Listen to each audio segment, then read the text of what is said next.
guys, Shelly Bonnick here with Seth Fishing for yet another video for you guys today. Today's gonna be kind of special because we're actually going out on the boat. We're gonna pull the crab traps. My dad and I have crab traps out. Stone crab season. We're also gonna do a little bit of fishing. Around the house today, I'm actually doing a little bit of organizing and little tackle cleanup as well. So I'll show you guys that too.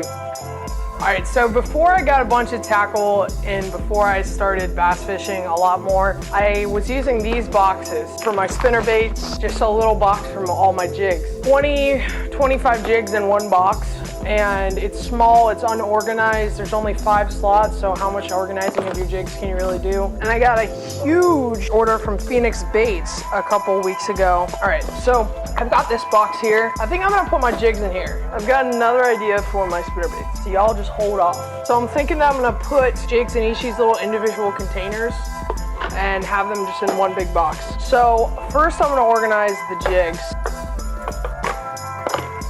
Ow, ow, God. Swim jigs. I got a lot of swim jigs. All right, my jigs are done. All I have to do now is just label the boxes. Now, the way I'm thinking of doing this is putting all of my spinnerbaits and chatterbaits in this box right here.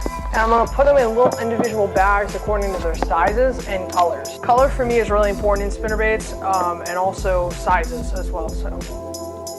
Oh, that's so cool. There's an old picture of my dad in here. 2 monster snugs. Aww. Anyways.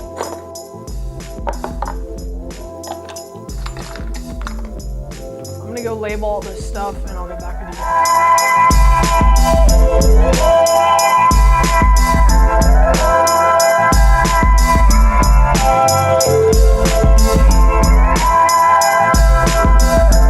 Alright guys, so I'm going to go get some ice, go pick up my friends who are coming with me today.